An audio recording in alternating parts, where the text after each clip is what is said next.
এটাই সেই ভিলেন যাকে মানুষ একসময় অনেক বেশি হেট করতো, আর এখন বর্তমানে হেট লেভেল 1%ও নেই। তোমরা এতক্ষণে গেস করে ফেলছো আমি কার কথা বলছি। ইয়েস, আকাজার কথা বলছি।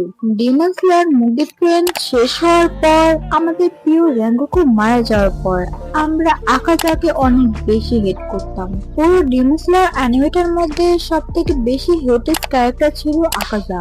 আর ডিমন স্লেয়ার ইনফিনিটলি ক্যাসেল মুভিটা আসার পর আমাদের মাইন্ড আকাজার সম্পর্কে পুরোই চেঞ্জ হয়ে গেছে।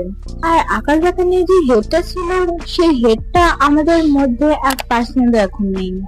আর কারো কথা জানি না, কিন্তু আমার মধ্যে তো আকাজাকে নিয়ে এখন 1% এখন নেই।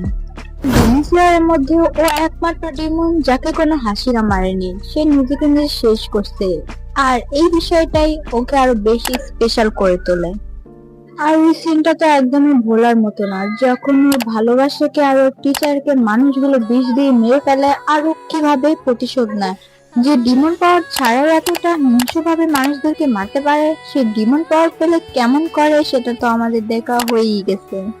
আর ওই সিনটাকে একদমই ভোলার মতো, যখন ও নিজের পাওয়ার নিজের শরীরে ইউজ করছিল। মানে ভাবতে পারছো, আজ পর্যন্ত এমন কোনো ডিমন দেখিনি আমি ভাই আকাজার মতো। যখন ও নিজেকে নিজে অ্যাটাক করছিল আর ওর শরীর ক্ষতবিক্ষত হয়ে যাচ্ছিল, আবার সেগুলো রিমুভ হচ্ছিল, ওই সিনটা তো ভাই জোস ছিল, পুরাই অস্থির। আর মানুষ বলে না আকাজা বেস্ট ভিলেন, আকাজা বেস্ট ঠিকই, কিন্তু আকাজা কোনো ভিলেন না, কারণ কোনো ভিলেন নিজেকে কখনো শেষ করে না। আকাজার স্টোরির দিক থেকে দেখতে গেলে আকাজা একজন বেস্ট হিরো, কিন্তু আমাদের তানজিনের চোখ দিয়ে দেখতে গেলে আকাশ একটা ভিলেন, কারণ আকাশ একটা ডিমন।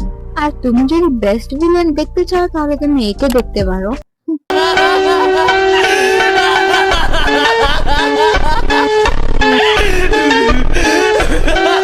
অনেকে বলবে যে বেস্ট ভিলেন মাদারা, বাট আমি এখনো নারুটো শিপুডেন ওই পর্যন্ত যাইনি যেখানে মাদারা র্যাঙ্কই হয়, তো আমি মাদারা সম্পর্কে তেমন জানি না। তো এখন বর্তমানে আমার চোখে তো এটাই বেস্ট ভিলেন। তো তোমার চোখে কে বেস্ট ভিলেন আমাকে কমেন্ট করে জানাতে পারো, জানি আমি তোমাদেরটাও জানতে পারি। আর গাইস, আমার ওই ভিডিওটাতে আমার ছোট্ট একটা মিস্টেক হয়ে গেছিল, কারণ ওইটা লেডি তামায়া ছিল যাকে আমি শিনুবু বলে ফেলছিলাম। আসলে এটা শিনুবু ছিল না, আসলে শিনুবুকে দেখাইছিল যে ও একটা ডিমনের পেটে ঢুকে যায়, আর লেডি তামায়াকে ওইভাবে দেখানো হয়েছিল যে ও একটা ডিমনের পেটে আছে। তো আমি কনফিউজ ছিলাম যে ওটা শিনুবু নাকি অন্য কেউ। সো ওখানে তার নাম উল্লেখ হয়নি, তাই আমি বলে ফেলছিলাম যে ওইটা শিনুবু। আমি ভাবছিলাম শিনুবু বেঁচে গেছে, বাট আমার ধারণা ভুল, শিনুবু মারা গেছে। তো আমরা একটা ভালো ক্যারেক্টারকে হারিয়ে ফেললাম এই মুভিটার মধ্যে, কিন্তু যাক কোনো ব্যাপার না। তো তুমি আমার ফেসবুক গ্রুপে জয়েন হতে পারো আর নিজেদের পছন্দের মিম শেয়ার করতে পারো, আমি ওখানে রিভিউ দিতে পারি। সো নতুন কিছু ট্রাই করতে চাচ্ছি, তো আমার ফেসবুক পেজ ফলো করতে ভুলবে না। কোনো প্রশ্ন করতে চাইলে ইনস্টাগ্রামে করতে পারো।